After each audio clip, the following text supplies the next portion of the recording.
Hi friends, welcome to my channel. అందరూ ఎలా ఉన్నారు? నేనైతే చాలా చాలా బాగున్నాను. మీరు అందరూ ఎలా ఉన్నారా అన్నది నా కామెంట్ బాక్స్లో కామెంట్ చేయండి. ఈరోజు రెసిపీ పనసకాయతో పకోడీ తయారు చేసే విధానాన్ని చూద్దాం రండి. వీడియోలోకి వెళ్ళే ముందు ఎవరైతే నా వీడియోని ఫస్ట్ టైం చూస్తున్నారో నా వీడియోని లైక్ చేయండి, షేర్ చేయండి, సబ్స్క్రైబ్ చేయండి. కింద బెల్ ఐకాన్ ఉంటుంది, అది క్లిక్ చేస్తే నేను పెట్టే ప్రతి వీడియో మీరు మిస్ కాకుండా చూడగలుగుతారు. పనసకాయ ముక్కల్ని మీడియం సైజులో కట్ చేయించుకోవాలండి. దాన్ని బాగా శుభ్రం చేసి ఒక తపాల్లో నీళ్ళు పోసి దానిపైన జాలి పెట్టి మనం ఈ పనసకాయ ముక్కల్ని ఒక 10 నిమిషాల పాటు ఆవిరి పట్టించుకోవాలండి. ఈ పనసకాయ ముక్కల్ని ఇడ్లీ పాత్రలో ఇట్టైనా ఆవిరి పట్టించుకోవచ్చు.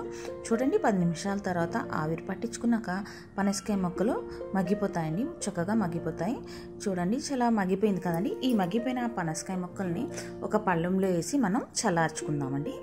ఇది బాగా ఈ పళ్ళెంలో వేసుకున్నాక బాగా చల్లారిన తర్వాతే ఇది మనం ప్రాసెస్ స్టార్ట్ చేయాలి. ఒక 1/2 కప్ శనగపిండి, 1/2 కప్ బియ్యం పిండి, ఈ కొంచెం అల్లం వెల్లిపాయ పేస్ట్, కారం, ఉప్పు, కొంచెం కొత్తిమీర, ఈ అన్నిటినీ వేసి ఈ పనసకాయ ముక్కలో నెమ్మదిగా కలుపుకోవాలండి. బరాబరా పిసికేయకూడదు. మనం ఆవిరి పట్టించాం కాబట్టి ఇది చిదురు అయిపోతాయి. మనం ఎక్కువగా ప్రెజర్ పెడితే చాలా సున్నితంగా కలుపుకోవాలండి. లాస్ట్కి కొంచెం నీళ్ళు జల్లి మనం గట్టి పకోడీ కలుపుకుంటాం కదండి, ఆ మాదిరిగా కలుపుకుంటే మనకి సరిపోతుంది.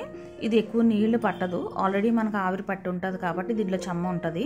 ఇది మనకు అవసరం అయితేనే 2 నీళ్ళు చుక్కలు జల్లుకొని మనం లాస్ట్కి కొంచెం కలుపుకోవచ్చు. ఫస్ట్ అయితే కలిపినప్పుడు అసలు నీళ్ళు వేయకుండా కలుపుకోవాలి. చూడండి, బాగా కలుపుకున్న తర్వాత దీన్ని చూడండి, మనం లాస్ట్కి నేను 2 చుక్కలు నీళ్ళు వేసానండి, నాకు సరిపోతే నీళ్ళు కలిపి ఇది గట్టి పకోడీ కలుపుకున్న మాదిరిగా కలుపుకోవాలండి. చూడండి, ఇలా మాదిరి కలుపుకుంటే సరిపోతుంది. ఒక కడాయితో కడాయిలో నూనె వేసుకుని అది వేడి అవ్వాలండి. హైలో పెట్టి వేడి చేయాలండి. ఈ పకోడీ వేసేటప్పటికి మనం గ్యాస్ ఫ్లేమ్ని మీడియంలో పెట్టాలి. ఇలాగ కొంచెం కొంచెం వేసి మొత్తం వేసిన 1 నిమిషం వరకు అసలు కదపకూడదండి. 1 నిమిషం తర్వాత మనం అది కొంచెం పొరకట్టినలాగా అవుతుంది కదా, అప్పుడు మనం నెమ్మదిగా కలుపుకోవాలి. ఈ పకోడీని మనం సాంబార్ రైస్తో కానీ రసంతో కానీ తింటే చాలా బాగుంటుందండి. మనం దీన్ని ఈవినింగ్ స్నాక్స్ రూపంగా పిల్లలకు చేసి పెడితే ఇంకా ఇష్టంగా తింటారు. మనం జంక్ ఫుడ్స్ పెట్టే కన్నా ఇలాంటివి ట్రై చేసి పెడితే నోటిగా కొత్తగా కూడా రుచి కొత్తగా ఉంటుంది, చాలా బాగుంటుంది కూడా తినడానికి. ఇప్పుడు చూడండి, ఇవి ఒక గోల్డెన్ బ్రౌన్ అయిపోయాయి.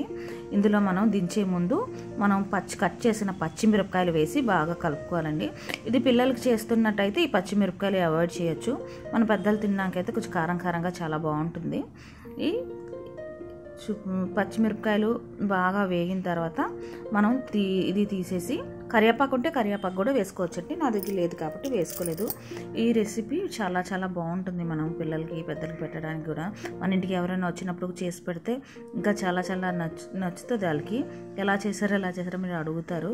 చూడండి, గోల్డెన్ బ్రౌన్ కలర్ ఈ మాదిరిగా వేగితే సరిపోతుంది. గోల్డెన్ బ్రౌన్ కలర్ వచ్చింది. దీన్ని మనం తీసి పక్కన పెడదాం. దీన్ని మనం వేడివేడిగా తిన్నా బాగుంటుంది, చల్లారిపోయినా తిన్నా బాగుంటుందండి. ఇది చాలా రుచికరమైన రెసిపీ.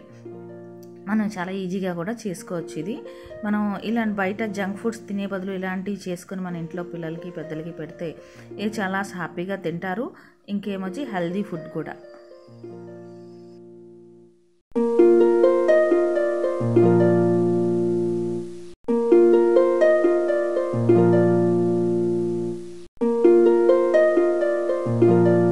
తయారు చేసే విధానాన్ని చూసారు కదండి. యమ్మీ యమ్మీ పనసకాయ పకోడీ. పనసకాయలో చాలా మనకి కావాల్సిన పోషక విలువలు ఎక్కువ ఉన్నాయండి. దీంట్లో విటమిన్లు, ఖనిజాలు, పాలిక్ యాసిడ్, మాగ్నీషియము, పొటాషియము, దీంట్లో మంచి ఫైబర్ కూడా, మన బాడీకి కావాల్సిన మంచి ఫైబర్ కూడా ఉంటుందండి. ఇది తినడం వల్ల మనకి చాలా ఆరోగ్య ప్రయోజనాలు ఉన్నాయి. మనం బయట పిల్లలు సాయంత్రం పాటు స్నాక్స్ అవి అడుగుతుంటారు. స్నాక్స్ అడిగినప్పుడు ఏదో మనం జంక్ ఫుడ్కు ఇవ్వకుండా ఇలాంటి టేస్టీ పకోడీ చేసి పెడితే వాళ్ళు ఆరోగ్యమైన ఫుడ్ కూడా తింటారు. ఇలాంటి టేస్టీ ఫుడ్ చాలా చక్కగా ఎంజాయ్ చేస్తారండి. ఈ వీడియో కానీ మీకు నచ్చినట్టయితే మీ ఫ్యామిలీ సర్కిల్లో, ఫ్రెండ్ సర్కిల్లో షేర్ చేయండి, సబ్స్క్రైబ్ చేయండి, నన్ను సపోర్ట్ చేయండి. మళ్ళీ ఒక మంచి వీడియోతో మీ ముందుకు వస్తాను. Bye bye. Thank you.